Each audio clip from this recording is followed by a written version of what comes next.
2:15. Dengan matinya Yesus di atas tiang salib, Yesus telah membatalkan hukum Taurat beserta segala ketetapan perintah yang ada dalamnya. Terus apa hubungannya dengan orang-orang Roma Yunani coba? Taurat masih berlaku sampai hari ini, hubungannya dengan orang Roma Yunani apa? Apa efeknya? Toh hukum-hukum yang ada di dalam kitabnya orang Yahudi bukan mengikat orang Roma Yunani. Apa hubungannya? Hukum-hukum yang ada dalam Taurat tidak mengikat kita orang yang ada di Indonesia. Mau tetap berjalan hukum Taurat sampai langit runtuh pun tak ngepek dengan kita orang Indonesia. Karena hukum yang datang kepada mereka itu bukan untuk kita. Yeremia 31, 31, 33. Aku akan mengadakan perjanjian baru dengan Bani Israel dan Bani Yehuda, yaitu aku akan memasukkan hukum Taurat ke dalam batin setiap Bani Israel. Mazmur 147, 19-20. Hukum-hukumku yang datang kepada Yakub, aturanku yang kuberikan kepada Israel, tidak aku berikan kepada bangsa lain. Jadi ngapain Paulus ini sibuk? Ngapain Paulus ini sibuk menjual Yesus kepada orang-orang di luar Yahudi? Mereka mau makan babi atau tidak makan babi, mereka mau sunat atau tidak sunat, mau sabat atau tidak sabat, apa hubungannya dengan Taurat? Makanya begini Bang Suma, saya mengerti, tapi konteksnya begini Bang. Yang dipercaya dulu. Saya Kristen, ya kan? Saya Kristen. Saya mempercayai Tuhan saya Yesus, ya kan? Bible. Kalau misalnya Abang Suma bilang ngapain apa urusan daerah Indonesia, oke, nggak masalah. Tapi kan ini bicara tentang siapa yang Kristen. Anda yang Kristen. Cocok. Nah, siapa terus? yang percaya kepada Bible? Saya percaya Anda kepada yang percaya. Bible. Ya. Oke. Ya kan? Nah, terus apa itu lagi? kan titik temunya di situ. Kalau kita bilang begini, kalau misalnya saya percaya kepada Yesus yang adalah orang Yahudi, dia ada keturunan orang Yahudi, lalu dia mengajarkan tentang hukum Taurat di dalam Bible, lalu Rasul Paulus mengatakan bukan berarti hukum Taurat itu hilang, tetapi tetap ada pada ajaran orang Kristen itu sendiri. Pasti ada hubungannya atau kaitannya dengan orang Kristen itu sendiri. Di mana hubungannya Taurat dengan Kristen? Hubungannya di dalam Bible itu sendiri, Bang Suma. Ya enggak, bukan begitu caranya. Kalau Anda terpelajar, Anda pasti bisa menunjukkan data di Bible, khususnya di Perjanjian Lama, Perjanjian Baru milik Yahudi, yang menerangkan bahwa hukum-hukum Tuhan yang datang kepada Bani Israel itu mengikat bangsa lain. Itu tertulis di mana?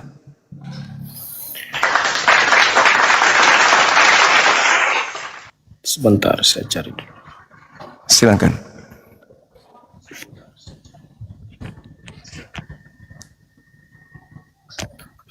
Yang pertama dalam perjanjian baru, perjanjian lama bicara tentang hukum ke-10 kan?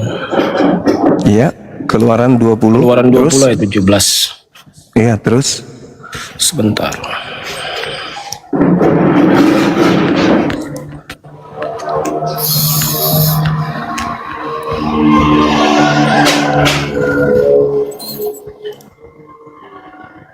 Sebentar, mana titiknya ini? Keluaran 20 17.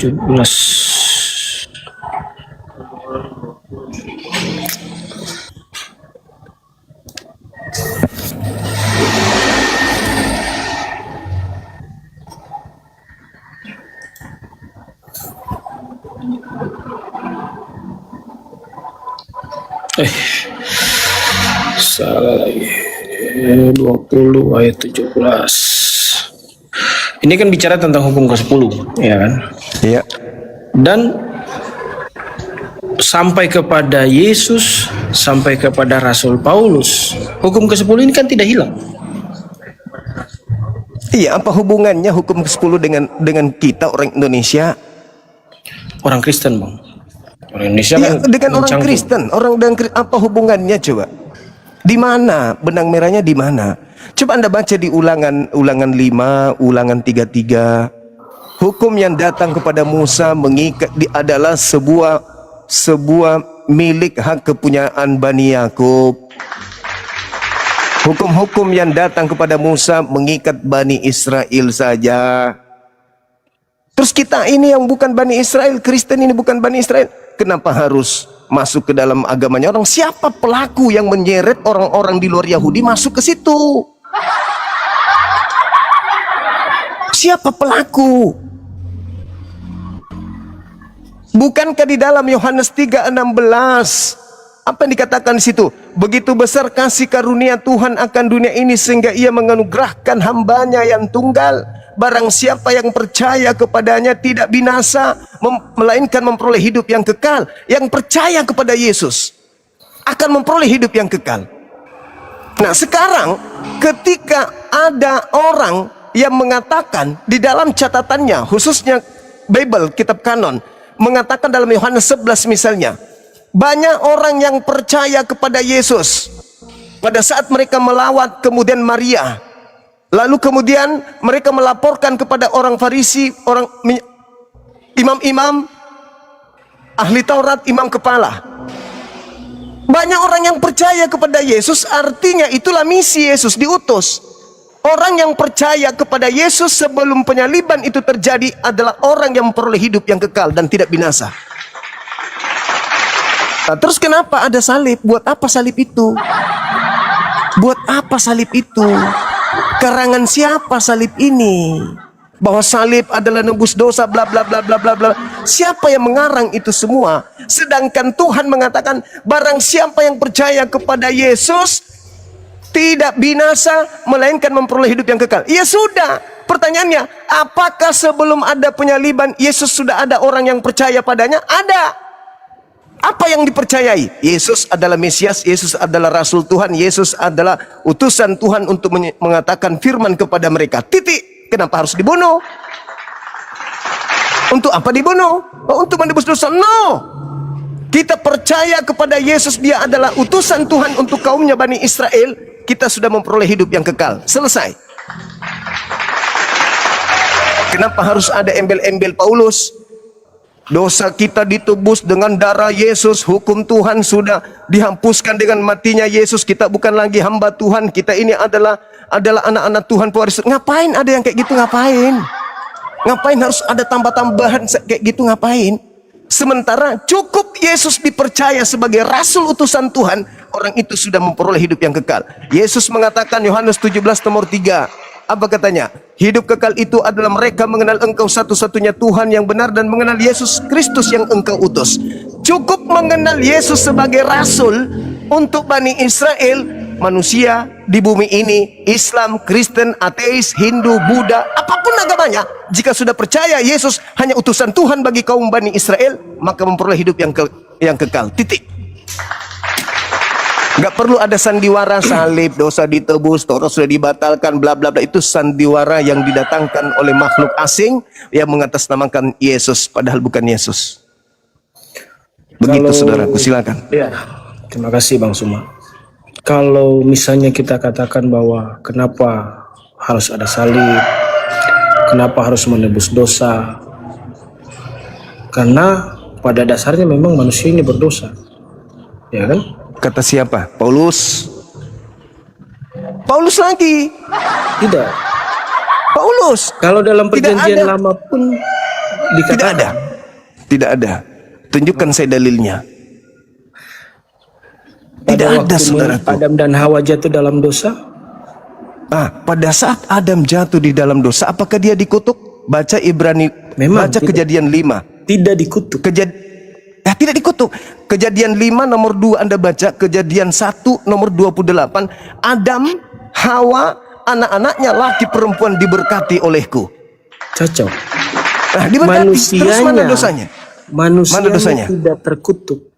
Dosanya yang terkutuk. Terus mana dosa Adam? Makanya dosa begini, Adam? kalau mau bilang dosa Adam, harusnya mana? mereka tidak masuk ke dalam sebuah kematian. Lah, upah dosa adalah maut. Bible itu mengatakan kata upah Paulus dosa lagi adalah maut. Kata Paulus lagi tuh. Mengatakan. Iya, kata Paulus lagi itu. Lagi-lagi Paulus. Maut. Nah, kalau sekarang begini. Begini saudara, begini. Makanya begini saya bilang Bang Suma. Kalau Bang Suma misalnya mempelajari. Makanya orang kalau mempelajari Bible, oke lah, nggak masalah. Kalau dia belajar ayat ini dengan nggak masalah. Karena tanpa ada meyakini satu, misalnya saya meyakini Al-Quran, oke, saya akan tahu makna dan pemahamannya. Tapi kan sebaliknya demikian. Alur ceritanya dengan apanya, maknanya kan tidak akan ketemu, Bang Suma. Makanya Maksudnya makanya Anda begini, lebih tahu Bible dari saya gitu maksudnya. Karena bukan, Anda yang punya saya bukan lebih tahu Bible. Saya juga masih banyak belajar, saya mengakui. Cuman begini, Bang. Pemahaman memaknai Bible itu seperti apa? Kalau Bang Zuma hanya bilang, oh ayat ini, masalah. Tapi kan ada jalur alurnya. masuk ke doktrin, harus ke doktrin gitu maksudnya. Harus ke doktrin. Ah, ini. Makanya Ini kalau doktrin dari 66 kitab yang dikanonisasi, yang dipercaya oleh orang Kristen. Kalau saya doktrin Anda ini pisang gimana? Kalau orang itu mempercayai tidak masalah. Nah, disitulah Kristen. Itulah. Jadi memang nggak layak kita didiskusikan secara ilmiah. Makanya Bible itu kan tidak bisa dipahami dengan sembarang juga. Ya itu harus doktrin doang. Harus kayak tadi ini pisang. Percaya doang. Nggak usah. Makanya Paulus mengatakan, aku melenyapkan kecerdasan yang dilenyapkan. Kami Kristen, Bang, bukan berbicara bilang begini. Oh, kita percaya doang. Enggak. Bukan hanya iman saja.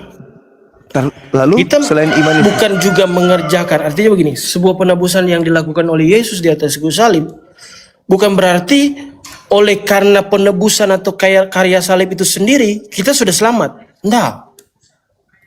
lalu Kan ada hal yang harus dilakukan juga.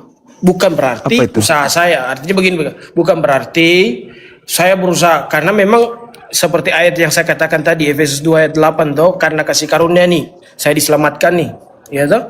Jadi memang karena saya bukan orang Israel, seharusnya orang Israel yang diselamatkan, orang Yahudi yang harus diselamatkan, cuman karena mereka tidak percaya sehingga saya menerima selamat. Itulah dasar kasih karunia. Oke, baik, saya terima. Coba Anda narasikan di saya berdasarkan data Paulus in the gang mengajar rabi-rabi Yahudi penatua untuk mengakui Yesus Mesias datang ke bumi untuk menebus dosa-dosa bangsa Israel. Di mana Paulus pernah mengajarkan itu, sebagaimana lancarnya agresi pengajaran Paulus kepada orang Roma Yunani dan diterima dirangkul. Di mana Paulus mengajarkan kepada rabi-rabi Yahudi, imam-imam kepala untuk mengatakan dan mempercayai Yesus itu datang mati di atas tiang salib untuk nebus dosa-dosa mereka. Itu di mana Paulus lakukan? Kalau dalam Bible sendiri tidak banyak, artinya bahwa ada. Kalau di dalam Bible itu Rasul Paulus lebih banyak mengajar kepada jemaat-jemaat. Ya, jemaat apa ini? Jemaat mana ini? Yahudi? Di luar Yahudi ada jemaat Galatia, Efesus, Yunani. Jadi Anda salah kalau Anda mengatakan orang Yahudi tidak percaya, karena Paulus tidak pernah mengajarkan orang Yahudi untuk menjadi orang Kristen. Maksudnya maksudnya orang Yahudi pada saat itu tidak percaya kalau Yesus itu Mesias. Sedangkan yang Anda maksud di sini, keselamatan ada di Kristen. Setelah datang kepada Yahudi mereka tidak percaya, maka selamatlah Kristen ini. Permasalahannya sekarang, siapa tokoh dari Kristen yang datang mengobrak-abrik orang Yahudi untuk mengajarkan mereka menjadi Kristen? Siapa? Anda? Tidak ada.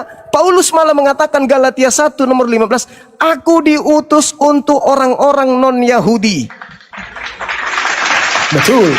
Galatia 2 nomor 8, aku diutus untuk orang-orang yang tidak bersunat. Kenapa Paulus tidak mengajarkan agama Kristen kepada orang Yahudi? Rabi-rabi Yahudi, kenapa? Apa alasannya? Satu dasarnya karena mereka tidak percaya bahwa Yesus itu adalah Tuhan. Bukan tidak percaya, karena manusia turun ke bumi, Tuhan turun ke bumi menjadi manusia, Tuhan menjadi manusia, itu tidak akan mungkin masuk dalam konsep orang Yahudi. Tapi kalau orang Roma, orang Yunani, sedap rasanya, langsung diterima. Makanya jangankan mengajar orang Yahudi menjadi Kristen, Anda baca Kisah Para Rasul 21 nomor 15 sampai nomor 26, Paulus setelah mengajarkan agama Kristen kembali ke Yerusalem, justru dia bertobat dari agama Kristen. Baca itu dalil. Ketika dia setelah datang keliling sampai ke Kiliki, sampai ke Roma, mengajar kemudian orang-orang di sana untuk menjadi Kristen, begitu kembali ke tempat dia di Yerusalem, dia bertobat. Meninggalkan agama yang mengajarkan makan segala sesuatunya, meninggalkan ajaran yang tidak bersunat itu. Bertaubat dia bertobat. Dia mentahirkan diri dan mempersembahkan persembahan di bait suci. Berarti Paulus bertobat dari mengajarkan agama Kristen. Itu satu. Yang kedua, mungkin setelah ini adik ini bisa baca, saudara bisa baca di dalam Roma 7. Anda baca di Roma 7, di situ datanya sampai nomor 48. Bagaimana Paulus mengatakan bahwa di dalam tubuh Paulus itu ada dua yang bekerja di dalam tubuhnya. Yang pertama adalah akal, firman Tuhan. Yang kedua adalah kuasa dosa. Jadi kuasa Tuhan dan kuasa dosa bekerja di dalam diri Paulus. Dan yang menguasai sehingga Paulus bekerja menjadi rasul bukan hukum Tuhan, tetapi hukum dosa. Jadi hukum dosalah yang membuat Paulus mendirikan sekte yang disebut Nasorios. Coba saudara habis ini baca Roma 7. Paulus mengatakan bahwa apa yang dilakukan oleh tubuhku adalah perbuatan-perbuatan yang aku tidak sukai, yaitu perbuatan jahat. Tetapi aku tak berkuasa untuk menahan diriku melakukan hukum-hukum tersebut. Maka yang aku lakukan adalah perbuatan-perbuatan tubuh, di mana perbuatan tubuh itu adalah perbuatan hukum dosa. Makanya perbuatan tubuh semua boleh dimakan, semua boleh diminum, apapun itu jangan lagi tunduk kepada hukum Tuhan. Kita bukan lagi, itu perbuatan-perbuatan tubuh. Tetapi menurut akalnya, apa yang sedang dilakukan itu adalah salah. Tetapi mau tidak mau di dalam dirinya ada iblis yang menggoco dia, sehingga dia harus melakukan itu, yaitu mendirikan agama Kristen ini. Mungkin agak berat untuk Anda terima, tapi silakan Anda baca Roma 7 sampai data nomor 48, satu bab, satu perikop. Di situ Anda akan melihat dari mana Kristen ini bertumbuh. Dari Paulus. Di dalam diri Paulus ada dua hukum, hukum Tuhan dan hukum dosa. Hukum Tuhan Taurat, hukum dosa selain Taurat. Nah, itu dia. Oke, Bang silakan Suma. Bung. Oke, sip. Saya sudah terima kasih Bang Suma sudah menaikkan. Sama-sama saudara. Siap. Kapan-kapan saya naik lagi. Nanti saya coba. Baik. Terima kasih. Assalamualaikum. Terima kasih. Ya. Waalaikum saudara, makasih. Nah, inilah contoh orang Kristen yang baik di dalam berdiskusi. Bisa terjadi diskusi itu elegan. Bisa kita berkeras dalam berargumen, tapi berdata dan mengakui kelemahan dan kesalahan. Jangan ngotot, karena semakin ngotot semakin menandakan Anda tidak berilmu. Semakin Anda bersikeras, semakin ngotot, maka Anda semakin kelihatan Anda nggak belajar Bible. Saya 24 jam boleh dibilang makanan saya Bible. Jadi kalau ada yang mengatakan Bible itu tidak bisa dimaknai cuman ayat, lalu saya harus gimana? Doktrin. Dia mengakui, saudara kita mengakui betul. Di Kristen itu harus diperkuat dengan doktrin. Selesai.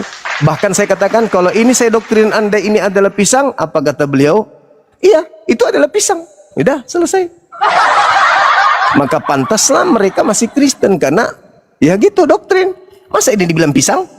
Dan dia iya kan? Iya katanya. Itu adalah pisang. Kalau didoktrin. Nah, bahaya kan? Bahaya. Ini masih dibatasi terus ini. Aduh, banyak kali musuhnya ini. Channel saya ini, akun saya banyak sekali musuhnya. Kasih lagi, peringatan lagi. Begitu aja terus. Peringatan terus, dibatasin. Oke, semangat siang. Selamat siang. Iya, siang Bang. Dari mana ini? Adek? Dari Kristen. Tamunya udah pulang? Banjuma. Bu Lura udah pulang? Oh. Oke. Dari Kristen Banjuma. Oke, salam kenal Bang. Salam kenal juga Bang. Iya. Anda mau berargumentasi dulu atau saya? Saya mau tanya dulu Bang Banjuma. Boleh, silakan. Apa ya? Tentang boleh tanya agama Islam. Boleh, silakan.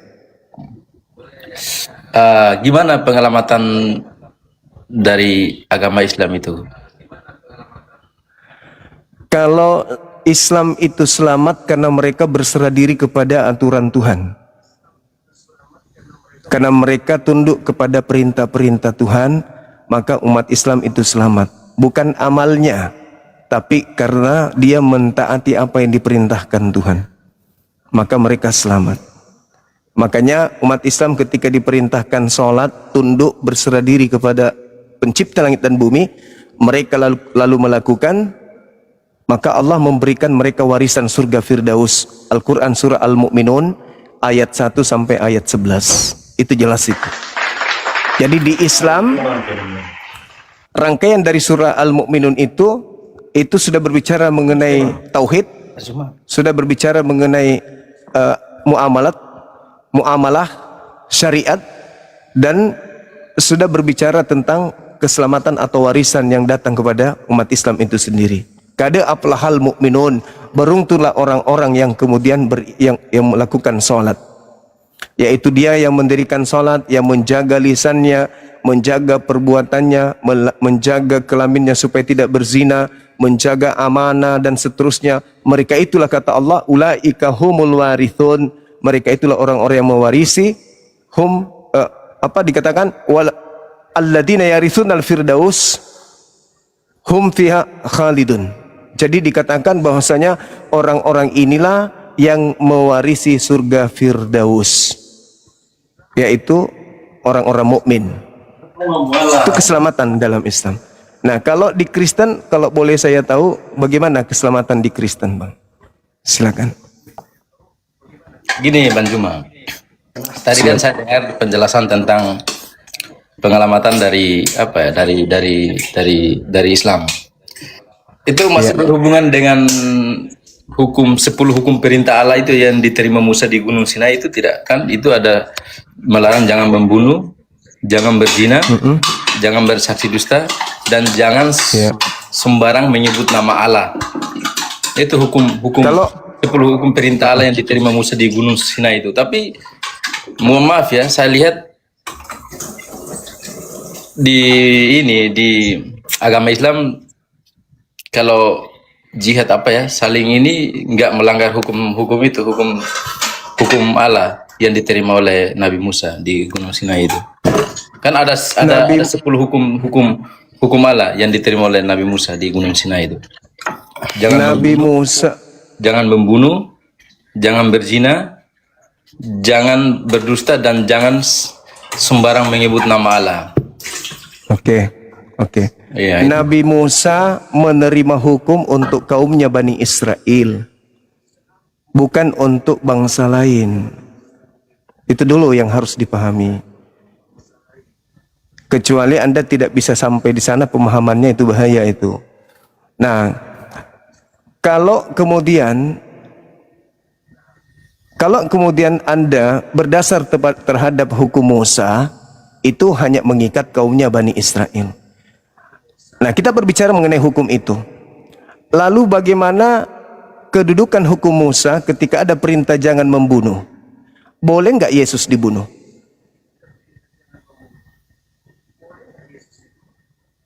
Termute, Bang. Termute.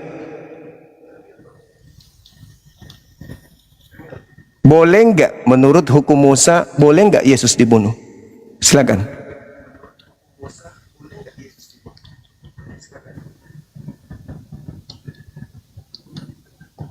Ayo Bang. Silakan. Sebelumnya mohon maaf ya Bang, cuma saya Iya. orang-orang awam tidak begitu. Oh, awam. Iya. Ya kita biar tahu belajar tentang itu ya. Tapi sesuai dengan ajaran Kristen ya, pengamatan itu dari dari Tuhan Yesus Kristus. Berarti keselamatan Kristen dari pelanggaran Taurat gitu. Tidak ada bertentangannya ajaran Yesus sama. Kan perintahnya jangan membunuh. Ya itu kan Makanya saya bertanya. itu kan bukan orang Kristen yang membunuh. Iya, berarti Islam. sekarang yang saya tanya, apakah boleh membunuh Yesus menurut hukum Taurat? Itu kan tuduhan dari para iman-iman Yahudi. Bukan. Iya, Yang saya tanya, boleh tidak bunuh Yesus menurut hukum Taurat? Boleh atau tidak boleh? Ya itu sebenarnya kan di orang Yahudi kan kalau udah udah Hamzah.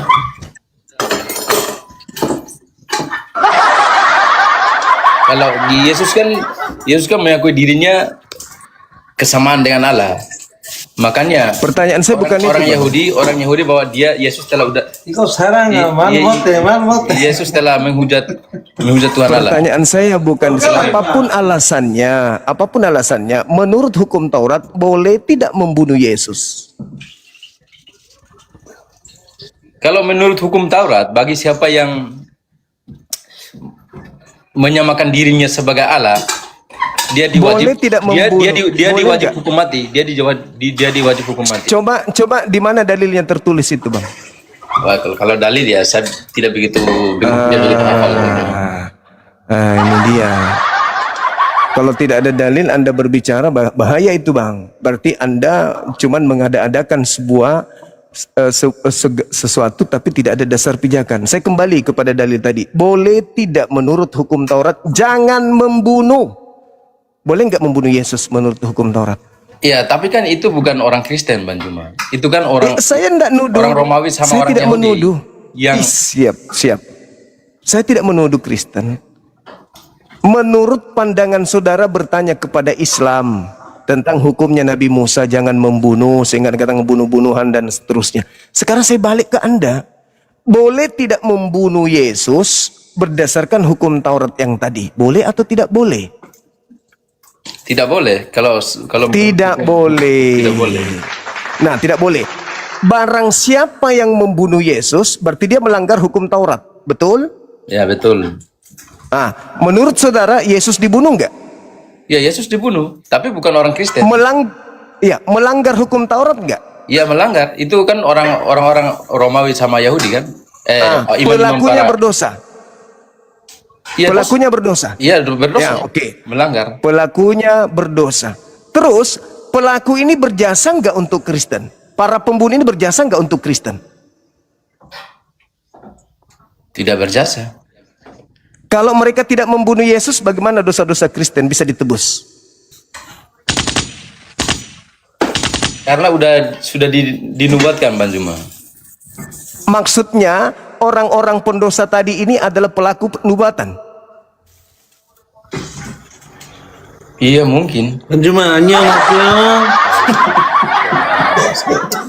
Sistemnya. Darjineo. Kalau Anda iya nggak apa-apa. Kalau Anda mengatakan mungkin, berarti nubuatannya jelas menyatakan bahwa para pembunuh Yesus itu adalah pelaku firman, betul? Tidak begitu juga, Bang Juma. Tapi tadi dinubuatkan katanya. Iya, kalau kita baca. Berarti pelaku firman, kawan. Mungkin itu apa ya? Perencanaan Allah ya, lu sekali. Nah, berarti Tuhan sudah merencanakan melibatkan orang-orang ini membunuh Yesus, betul? Kita bosok-bosok ini, ha? Iya kan? Pak coba turun dulu ya, kita makan dulu ya. Iya, silakan.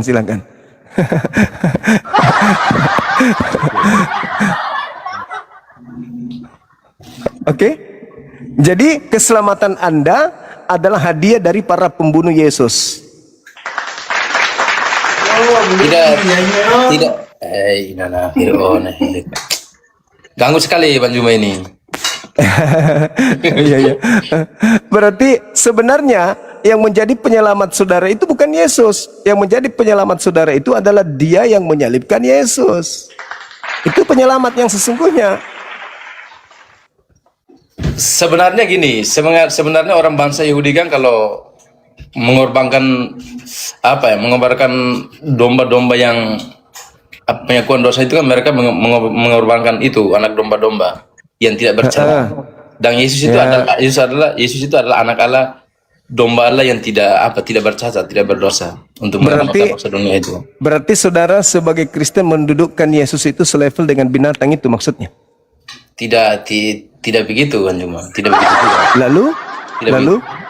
Terus kenapa orang kalau selevel begitu, terus kenapa orang Yahudi dia harus mengorbankan itu domba-domba itu orang Yahudi itu sudah perintah.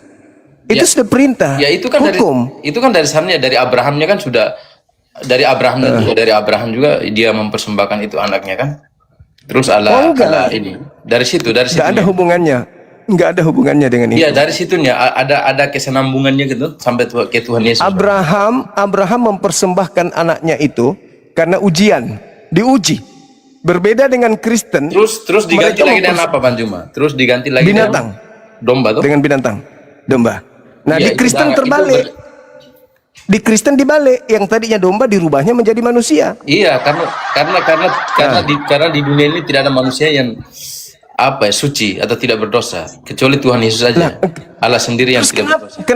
Kenapa orang suci yang harus menjadi korban?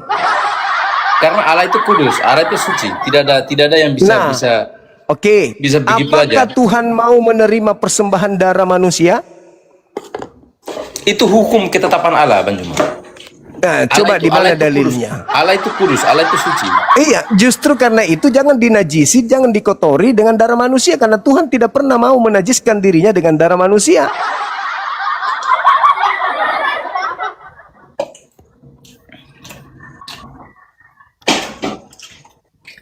Menurut orang Kristen Tuhan Yesus tidak mati. Memang dia tidak mati. Hah? Dia tidak mati. Jadi yang di dalam Yohanes 19:30, maka lalu matilah dia. Itu siapa yang mati? Itu tubuhnya aja. Ya, semua manusia juga begitu, saudaraku. Dagingnya, kita mati, daging kita. Iya, tapi dia hidup samanya selama-lamanya. kita juga. Dan dia berkuasa, Tuhan Yesus berkuasa. Dan dia samanya kita. Samanya kita juga mati, jasadnya aja, roh kita nggak mati. Sama seperti Yesus berarti. Gitu. Nah, sekarang ketika saudara berbicara terkait dengan kematian Yesus untuk tebus dosa, ada nggak Tuhannya Yahudi meminta persembahan darah manusia? Iya, itu kan bertentangan. Ada orang Yahudi yang tidak terima Yesus gara-gara ajaran Yesus, Tuhan Yesus itu. Hubungannya dengan Tuhan minta darahnya Yesus? Yesus pernah mengatakan kepada 12 rasulnya begini. Barang siapa yang tidak makan darah dan dagingku tanpa menganggap benar-benar darah dan dagingku, dia akan berdosa. Dan di situ orang Yahudi semua terkejut. Wah. Lalu dia mengatakan apa? Inilah darahku. Yang dimaksud itu inilah darahku. Apa di situ? Apa itu? Darahnya apa? Iya, benar-benar darahnya. Apa di situ yang inilah darahku? Apa itu? Anggur kan? Inilah dagingku. Apa yang dimaksud di situ? Roti kan? Pada saat pertemuan terakhir itu. Tidak ada hubungannya. Itu kan udah mau saat pengalipan itu. Sebelum terjadinya pengalipan, dia kan sudah tahu bahwa akan terjadi. Iya, makanya dia perjamuan terakhir bersama 12 rasul itu untuk mengingatkan bahwa ini benar-benar tubuhnya dan benar-benar darahnya untuk mempersembahkan, untuk terus dia lama-lamanya itu, dan dia akan kembali. Dan Terus lakukan ini sampai aku kembali yang kedua kalinya. Itu Tuhan Yesus memperingatkan. Jadi kalau Anda baca kitab Anda yang berbicara tentang perjamuan terakhir itu, di situ Yesus tambahkan, di antara kalian yang ada di sini, ada di antaranya yang akan mengkhianati aku, kata Yesus. Iya, betul. Sehingga yang mengkhianati aku itulah yang melanggar kaidah darah dan dagingku. Aku katakan darahku adalah anggur ini, dan aku katakan dagingku adalah roti ini. Tetapi sang pengkhianat itu betul-betul ingin mengisap darahku dan mengambil dagingku. Itulah sang pengkhianat. Sebenarnya di situ Yesus ingin menguji siapa di antara pengkhianat yang akan tampil di tengah-tengah murid-muridnya yang akan membunuhnya. Padahal sudah disajikan, ini loh darahku, ngapain kau ambil darah beneran? Ini loh dagingku, ngapain kau ambil daging beneran? Tapi ada pengkhianat di situ yang betul-betul menginginkan darah beneran dan juga daging beneran. Itulah pengkhianatnya, itulah iblisnya. Makanya Yesus mengatakan di Yohanes 6 nomor 70, bukankah aku yang memilih engkau yang 12, tapi satu di antaramu adalah iblis. Siapa iblis ini? Yang betul-betul menumpahkan darahku. Padahal sudah kukatakan darahku adalah anggur, dagingku adalah roti, tapi dia betul-betul ingin membunuh aku. Itulah Yudas. Iya, itulah Yudas bunuh diri. Lalu Anda datang menganggap darahnya Yesus betul-betul sebagai darah persembahan. Itu Bang Juma. Padahal itu Yesus cuma menguji murid-muridnya. Itu ucapan Yesus itu pada saat itu keras, Bang Juma. Dan 12 rasul itu terkejut semua. Wah, ini gimana kok dia bilang darahnya itu dan tubuhnya itu benar-benar menyuruh kita untuk makan darah dan dagingnya itu keras. Itu pernyataan itu keras. Orang Yahudi dulu sambil bicara, oh ini pernyataan ini keras ini. Iya, makanya keras. mereka minum anggur itu. Semua orang Yahudi langsung menghindar menjauh dari Tuhan Yesus Kristus. Karena yang dimaksud darah, di situ. Kalau dia menggores darahnya begini, serak, inilah darahku. Dia potong tangannya, inilah rotiku. Itu baru kaget. Tidak, dia menyatakan anggur yang ada di cawan itulah darahnya, dan roti yang ada di piring itulah dagingnya. Tetapi ada yang mengkhianatinya, menjadikan darah roti yang tadinya hanyalah anggur dan roti betul-betul dijadikan sebagai darah dan juga dagingnya yang beneran. Itulah pengkhianat itu. Maka lahirlah sepengkhianat yang Yesus mengatakan sebagai iblis. Iblis ini yang melanggar kaidah-kaidah perjamuan terakhir, yang harusnya anggur beneran, yang harusnya roti beneran diganti menjadi darah beneran, dan juga yang harusnya anggur benar-benar anggur yang asli dirubahnya menjadi darah pembunuhan terhadap Yesus. Makanya tadi muncul pertanyaan, apakah berdosa orang yang membunuh Yesus? Itu pernyataan Yesus sendiri, Bang Juma.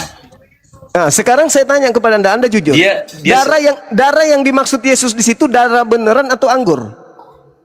Dia sendiri yang mengangkat roti dan anggur itu, dia berkata, inilah tubuhku dan inilah darahku. Nah, pertanyaan saya, apakah roti beneran atau dagingnya beneran? Itu roti dan anggur yang sudah secara bahasa dan Iya, pertanyaan saya, apakah di situ darah beneran atau itu anggur? Itu anggur. Kalau dengan kasat mata kita lihat itu anggur dan roti.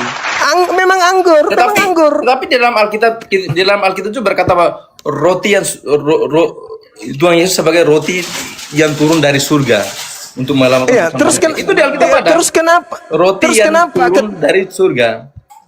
Terus kenapa ketika dikatakan inilah darahku, inilah dagingku, kenapa orang Kristen benar-benar darahnya Yesus? Kalian kanibal gitu maksudnya? Kalian vampir? Nah itu Bang Juma. Yang vampir di situ siapa? Yudas. Kalian pengikut Yudas? Tunggu Bang Juma. Nah itu di situ pernyataan Yesus itu keras. Makanya 12 rasul sama orang-orang Yahudi. Keras gimana? Iya, Yesus berkata, siapa yang tidak minum darahku dan makan tubuhku, dia tidak mengakui benar-benar itu tubuhku, dia berdosa. Sekarang yang dimaksud darahnya Yesus di situ darah beneran atau anggur tok? Iya, darah beneran. Tidak mengakui itu. Berarti Anda pengikut Yudas. Tuh, Bang Juma. Anda pengikut Yudas Tidak, berarti. tidak, Bang Juma. Loh. Di situ darah yang dimaksud adalah darah yang anggur. Tetapi Anda sama seperti Yudas. Ini darah beneran ini, mau kutumpahkan darahmu ini. Berarti Anda pengikut Yudas. Anda Tidak, lah pengkhianat itu. Untuk mengelapkan dosa dunia. Itu dia Oke. Tuhan Yesus sendiri yang mengatakan itu. Pada Darah saat yang perjamuan dimaksud di terakhir. situ apa? Pada saat perjamuan Darah yang terakhir. dimaksud di situ darah beneran atau anggur? Iya, darah benaran. Darah benaran. Lah, Pak. Bagaimana Maksudnya begini, ceritanya Anda mengatakan darah beneran? maksudnya Mana begini. dalilnya? Maksudnya Coba mana begini. dalilnya? Maksudnya begini. Mana dalilnya Yesus memperlihatkan darah beneran? Apakah dia menggores badannya? Inilah darahku. Atau anggur di cawan yang dikatakan inilah darahnya? Ya, Ayo. itu kan sebelum mau terjadinya pengalipan. Sebelum terjadinya Iya, pengalipan. betul. Itu Iya. pertemuan terakhir. Makanya Tuhan Yesus sudah memperingatkan bahwa dia angkat rotinya bahwa inilah benar-benar tubuhku dan inilah benar-benar darahku. Dan pada saat itu Terus setelah itu baru di pengalipan terjadi. Pengalipan terjadi. Di mana Yesus Pemantaian. mengatakan bahwa benar-benar darahnya tertumpah dan benar-benar dagingnya yang diambil? Di mana Yesus mengatakan itu? Saya kira Bang Ada? Juma tahu. Saya kira Bang Juma tahu kalau Tidak Bang Juma jujur. ada. Saya kira Bang Juma tahu kalau Bang Juma jujur. Di Alkitab ada. Enggak ada. Itu hanya ada di perjamuan terakhir. Yesus menunjukkan anggur sebagai darahnya dan juga roti sebagai dagingnya. Enggak ada itu darah beneran, itu enggak ada. Yahudi, Yesus tidak pernah mengajarkan mempersembahkan darah manusia. Titik. Terus saya balik lagi ya. Saya balik lagi nanya Bang Juma ya. Terus apa fungsinya Tuhan Yesus mengangkat roti dan anggur itu sesuai kacamata agama Islam? Tadi kan saya sudah mengatakan kepada Bang Juma saudara. protes, kan Bang Juma kan protes. Jadi saya Iya. balik lagi. Sesuai kacamata Islam apa artinya Tuhan Yesus mengangkat roti dan anggur itu dia angkat. Oke. Inilah benar-benar tubuhku Oke. dan ini benar darahku. Oke. Apa kacamata Oke. dari Islam? Oke. Kalau di Islam, man ansari ilallah. Siapa di antara kalian yang akan menolongku menegakkan tali agama Allah? Nahnu ansarullah. Kamilah yang akan membantumu untuk menegakkan tali agama Allah. Nah, di situ Yesus melakukan sayembara. Kalau di dalam Bible, inilah darahku, darah yang dimaksud situ anggur. Tetapi ada pengkhianat di antara muridnya yang akan benar-benar menumpahkan darahnya. Itulah Yudas. Dan ternyata pemahaman Anda sama seperti Yudas. Sekarang saya tanya nih, saudara. Andai saja Anda hadir pada saat perjamuan terakhir, tidak ada Yudas, dan Anda memahami bahwa darah yang dimaksud adalah darah tubuhnya Yesus, apa yang Anda lakukan? Kalau Anda menginginkan darah tubuhnya Yesus, apa yang Anda lakukan? Membacok? Menombak Yesus? Tidak sesuai Berarti- perintah. Tidak sesuai perintah Tuhan. Sesuai perintah. Yesus bilang begini. Siapa yang makan dan minum darahku? Tunggu, Bang Juma, tunggu, hold on. Iya, oke. Tunggu dulu. Oke, silakan. Silakan. Siapa yang Minum darahku? minum dan darahku dan makan tubuhku, dia di dalam aku dan aku di dalam dirinya. Oke. Berarti saat itu, saya kira Bang Juma tahu Oke. itu. Saya tidak hafal ayat, tapi Bang Juma tahu. Berarti pada saat Anda ada di situ, Anda lah orang pertama yang menggigit leher Yesus, betul? Demikian bukan apa. Lalu? Selurus begitu aja, bukan begitu Bang Juma. Lalu apa? Lalu apa yang Bukan Anda ingin jual di sini? Gigit lagi Tuhan Yesus, bukan begitu Bang Juma. Lalu apa yang Anda ingin jual di sini? Apa yang Anda ingin jual? Itu Barang siapa makan dagingku? Itu Siapa yang makan dagingku, siapa yang minum darahku, maksudnya apa yang Anda ingin lakukan terhadap Yesus? itu Anda perintah ingin Tuhan. ngapain Yesus? Ya, Anda ingin ngapain Yesus? Anda ingin Yesus membunuh Tuhan Anda? Tidak, Yesus bilang begini, siapa Anda yang makan menjadi dan minum kanibal? darahku? Anda Tunggu dulu. menjadi Dracula? Tidak begitu, tidak begitu. Lalu apa? Lalu Tidak apa begitu. maksudnya di situ? Lalu apa Itu maksudnya? roti itu transubstansi tubuh dan darah Kristus, Bang Juma. Ya, itu sudah kujelaskan tadi. Terus kenapa Anda mau bukan Anda mau seperti Yudas harus betul-betul membunuhnya? Ya Yudas kan tidak makan tubuh dan darah Kristus. Dia kan pengkhianat Yudas Iskariot kan. Dia kan menjual Tuhan Yesus ke orang-orang ini imam dan para. Ketika Anda mengatakan darahnya harus benar-benar darahnya, itu maksudnya apa yang Anda ingin lakukan kepada Yesus? Ingin menggorok dia, lalu minum darahnya gitu maksudnya? tidak begitu juga Bang Juma. Lalu bagaimana? Lalu bagaimana? Itu perintah Tuhan Yesus. Kalau Bang Juma kalau belajar baik-baik di Alkitab dari perjanjian lama, Saudara ada- maunya apa? Itu Saudara ada- maunya ada- apa? Dikasih anggur, Anda nggak mau. Dikasih darah beneran, Anda juga nggak mau. Atau jangan-jangan Anda malu-malu nih, malu-malu minum darahnya Yesus. nggak begitu juga. Ini bahaya nih. Kalian kalau konsep ini yang Anda pakai, andai saja kalian sesama Yesus, bukan tentara Romawi, bukan orang Farisi, orang Yahudi yang akan membunuh Yesus. Kalian orang Kristen yang berlomba untuk menggigit pahanya, kakinya, Tidak. lehernya. Tidak begitu. Kenapa? Pemikiran tidak Kalian begitu. ingin menginum darahnya kan? Tidak begitu Bang Juma. Lalu Tapi bagaimana? Tadi kan sudah ada ujian, ku bilang. Tapi Murid-muridnya diuji. Tapi Tapi begini. Anda mengatakan tidak. Tapi begini Bang Juma, ada ajaran-ajaran Tuhan Yesus yang sangat menonjol kan? Dia bilang begini, tadi kita udah bahas tentang apa ya? Tentang pengelamatan itu. Pengelamatan itu bukan makan dan minum aja, tentang pembaptisan juga Bang Juma. Yesus mengajarkan bahwa pergilah dan baptislah dalam nama Bapa dan Putra dan Roh Kudus. Apakah di Islam melakukan terus? hal-hal tersebut yang Tunggu dulu. sesuai dengan ajaran Tuhan Yesus Kristus? Sekarang baptis itu apa? Itu pengelamatan juga Bang Juma. Iya, baptis itu apa dulu? Baptis itu apa? Baptis itu pengelamatan Bang Juma. Iya, baptis itu apa? Apa makna secara filosofi baptis itu apa? Apa ya? Untuk memperbarui diri kita sebagai seorang pengikut Kristus. Mensucikan. Iya, mensucikan, memperbarui diri. Mensucikan diri. Kalau mensucikan diri, mentahirkan diri, kami minimal 5 kali sehari.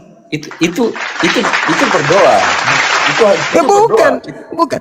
Kan kalau orang dibaptis dicelup di air untuk ditahirkan. Nah, kami seperti Yesus membasuh tangan, membasuh muka, membasuh kaki, itu mensucikan, mentahirkan diri. Tapi Nabi Isa memerintahkan bahwa baptislah mereka dalam nama Bapa dan Putra dan Roh Kudus.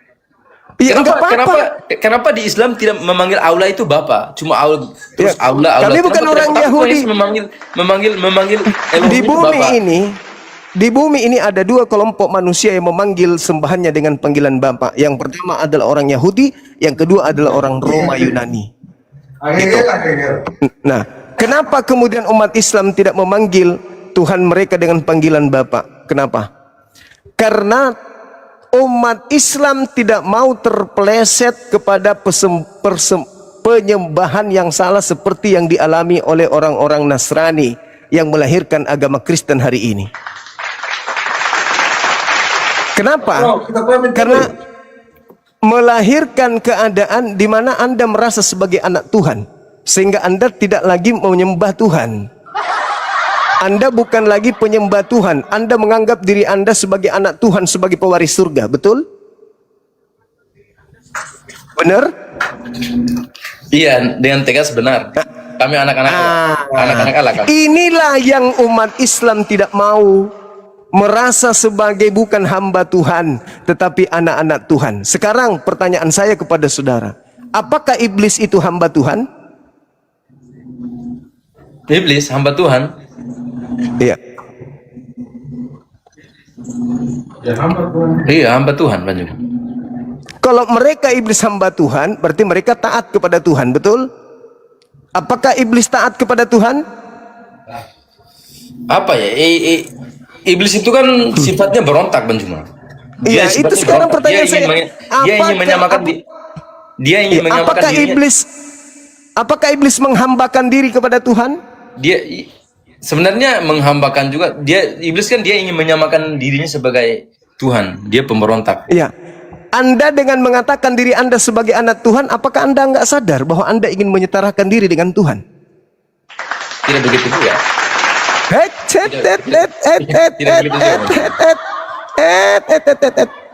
Paulus mendoktrin orang Kristen bahwa orang Kristen itu tidak boleh lagi hidup di bawah kuk penghambaan. Galatia 5 nomor 1. Di dalam kitab Roma 4, orang Kristen bukan lagi hamba Tuhan, tetapi anak Tuhan. Dengan Anda menyatakan diri Anda sebagai anak Tuhan, berarti Anda menyatakan Anda setara dengan Tuhan. Anak ayam dengan ayam setara ayam. Anak kambing dengan kambing setara kambing. Anak manusia dengan manusia setara sama-sama manusia.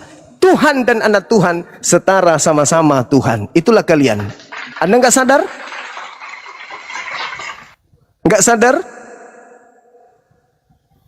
Na'udzubillah tsumma na'udzubillah. Jadi orang Kristen itu memang bukan anak Tuhan. Karena mereka merasa bukan hamba Tuhan, karena mereka merasa anak Tuhan. Sebagai anak Tuhan, orang Kristen mau makan apa saja bebas. Orang Kristen mau minum apa saja bebas. Orang Kristen mau ngapain saja bebas. Kenapa? Mereka bukan hamba Tuhan, tapi mereka adalah setara dengan Tuhan itu sendiri. Bang Juma udah lari-lari. Dengan kami. Bang Juma udah lari-lari. Tadi kita bahas tentang itu. Anda kan pengelamatan. Anda bertanya tentang Bapak. Kenapa orang Islam tidak memanggil Tuhannya dengan panggilan Bapa? Karena umat Islam tidak ingin sombong di hadapan Tuhan dengan mengatakan kepada orang lain, kalian bukan anak Tuhan, kami anak Tuhan loh. Sama yang dilakukan oleh orang Kristen hari ini. Sombong, angkuh, tidak pernah tunduk kepada Tuhannya. Mereka berpesta-pesta itu hanya karena mereka bikin sendiri, hanya untuk kesenangan mereka sendiri, hanya untuk kesenangan mereka sendiri. Ke gereja juga tak ada perintahnya, ibadah minggu tak ada perintahnya, makan babi tidak ada perintahnya, Natalan tak ada perintahnya, menyembah Yesus tak ada perintahnya. Semua yang dilakoni oleh Kristen bukanlah wujud penghambaan kepada Tuhan, melainkan adalah wujud bahwa mereka setara dengan Tuhan itu sendiri. Itu fakta, itu real. Makanya orang Kristen itu kalau melihat Islam, Islam itu rendah. Karena merasa mereka Kristen ini adalah anak Tuhan. Kami hamba Tuhan, Kristen anak Tuhan. Makanya Kristen itu sombong di hadapan kami umat Islam. Melihat kami ke masjid, mencibir.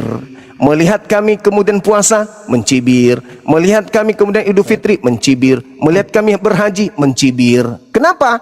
Karena kalian merasa di atas, setara dengan Tuhan. Kalian adalah anak-anak Tuhan. Makanya muncul pertanyaan di ujungnya. Kalau Kristen merasa sebagai anak Tuhan bukan hamba Tuhan, ke gereja kalian menghambakan diri kepada siapa di hari Minggu? Kami menyembah Tuhan. Kepada Tuhan. Jangan offside. Jangan offside, kalian bukan anak Tuhan. Kalian ke gereja menyembah siapa? Menyembah Tuhan. Kalian bukan hamba Tuhan. Kalian harus sadar, kalian ke gereja kompak hari Minggu itu bukan menyembah Tuhan, tetapi berpesta bersama memuliakan sosok makhluk asing yang bernama Yesus. Itu yang kalian lakukan di hari Minggu. Bukan menyembah Elohim pencipta langit dan bumi, tetapi menyembah makhluk asing yang kalian sebut dengan Yesus Kristus. Saya kira cukup, saudara. Di tempat saya sudah mau buka puasa. Semoga nanti besok atau sebentar malam kita bisa jumpa lagi, saudara Laurai. Saya suka Anda bagus dalam berdialog, berdiskusi. Thank you. Salam Terima kenal. kasih Pak Bang Juma. Sama-sama. Iya, terima kasih. Thank you.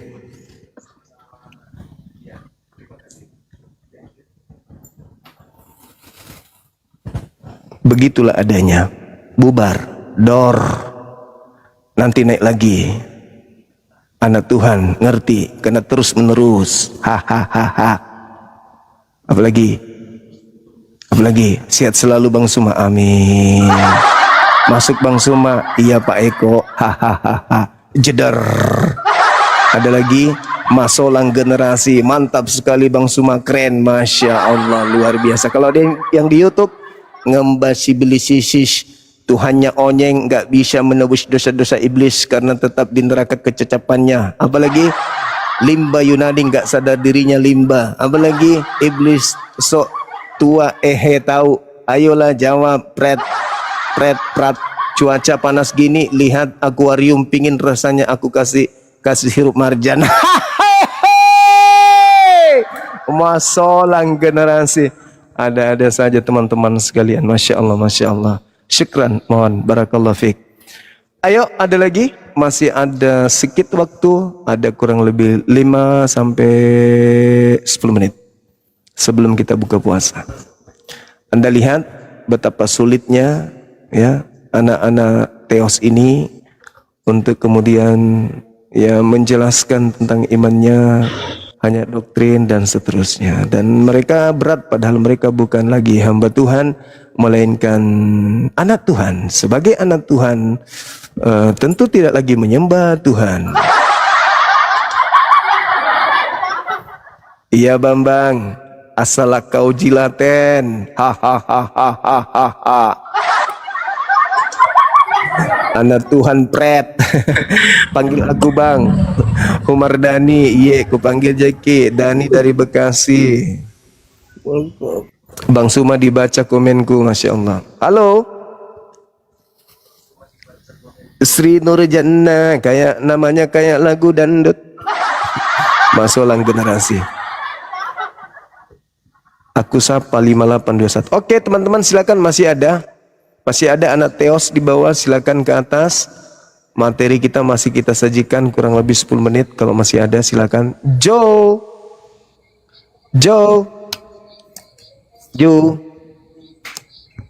Halo Jo. Semua yang disampaikan Bang Suma berdasarkan ayat tertulis di Bible, tidak terbantahkan penyampaian Bang Suma. Keren kali bah. Halo Bang Suma. Halo Jo. Iya juga saudara Jo. Katolik Protestan.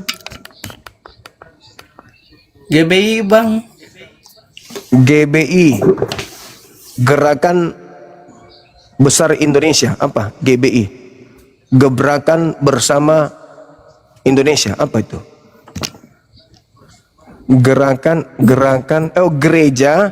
Gereja Betania Indonesia. Itu. Iya, Betani Indonesia, betul. Oh, Betani Indonesia. Sih. Mantap juga tebakannya Bang Zuma nih. Ya, gimana pandangan Anda?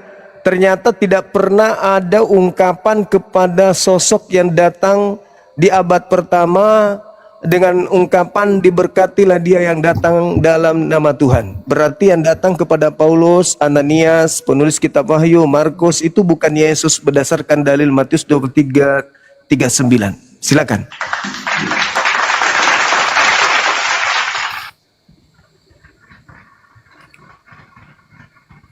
Matius 23 ayat 39. Iya. Betul.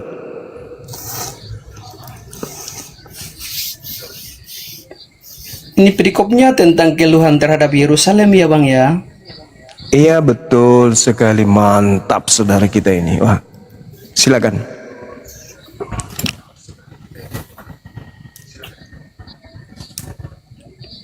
Ya, oke Bang. Boleh aku Oke. baca ya Bang? Ya. Boleh, silakan. Dan aku berkata kepadamu, mulai sekarang kamu tidak akan melihat aku lagi, Iya. hingga kamu berkata, diberkatilah dia yang datang dalam nama Tuhan. Iya. Maksud cuma gimana ya Maksudnya perkataan firman kamu tidak akan melihat aku lagi Iya. sampai engkau berkata, diberkatilah aku Yesus yang datang dalam nama Tuhan. Kamu tidak akan melihat aku lagi. Berarti yang dilihat oleh pengarang-pengarang Bible, oleh penulis Bible, oleh Paulus, itu bukan Yesus. Terus lalu siapa Bang yang menulis? Makhluk asing yang memakai nama Yesus. Kan Yesus mengatakan, waspadalah kepada penyesat yang datang kepadamu Ya. memakai namaku. Nabi-nabi palsu itu ya yang datang pakai nama Yesus itu. Penyesat datang memakai nama Yesus dan berkata, akulah Kristus. Mereka penyesat yang Yesus palsu ini akan menyesatkan banyak orang. Ternyata kalau Yesus yang asli datang, Bang mengerti konteks itu gak ayat itu? saya ngerti dong, masa nggak ngerti? Betul Bang? Betul mengerti. Bener, ngerti, kenapa tidak? Bahkan dari data nomor 1 sampai 39 itu aku ngerti. Di situ ada 2 perikop. Betul? Ya. Itu Bang Suma ngerti. Satu perikopnya keluhan. Pertama satu keluhan. 2 terus terhadap Iya. Yerusalem begitu. Iya. Oh. Yesusnya mengatakan Ini. engkau tidak. Bentar ya. Ini keluhan terhadap Yerusalem ini kan perkataan ini tentang kepada orang-orang yang tidak mengenal Yesus. Oh, bukan, Anda salah. Lu salah bang, coba bang ngerti baca. Anda Dan aku berkata salah. kepadamu, mulai sekarang kamu tidak akan melihat aku lagi. Karena perkataan ini perkataan ketika Yesus makan bersama-sama dengan murid tentang perjamuan malam. Hah? Apa? Tentang perjamuan malam itu bang. Matius 23. Iya, yang coba bang lewat lagi loncat ke Matius 26 tentang pertemuan perjamuan malam itu bang. Masalah generasi. Cak Ayu, Matius 23 itu Matius yes. Matius 23, bukan Matius 26. kan ngerti bang. Itu perkataan Yesus itu.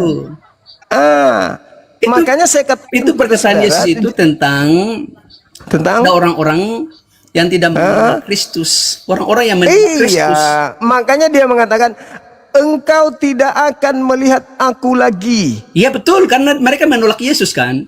Mereka sampai kapan mereka tidak melihat Yesus lagi? Sampai kapan? sampai pada akhir zaman mereka akan tunggu Yesus datang kedua kali. Sampai akhir zaman. Ya.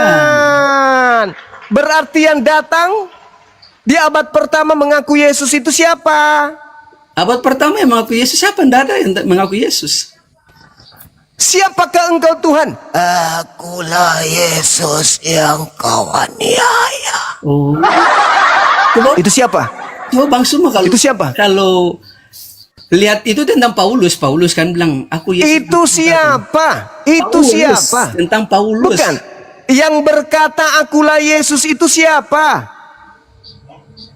Yang berkata Yesus itu siapa? Lalu itu Yesus sendiri yang berkata kepada Paulus kan? Nah, Yesus mengatakan kamu tidak akan melihatku lagi. Sampai Ketika Yesus naik ke sorga, Yesus berkata, dan aku berkata kepadamu mulai sekarang kamu tidak akan melihat aku lagi. Itu berarti itu bukan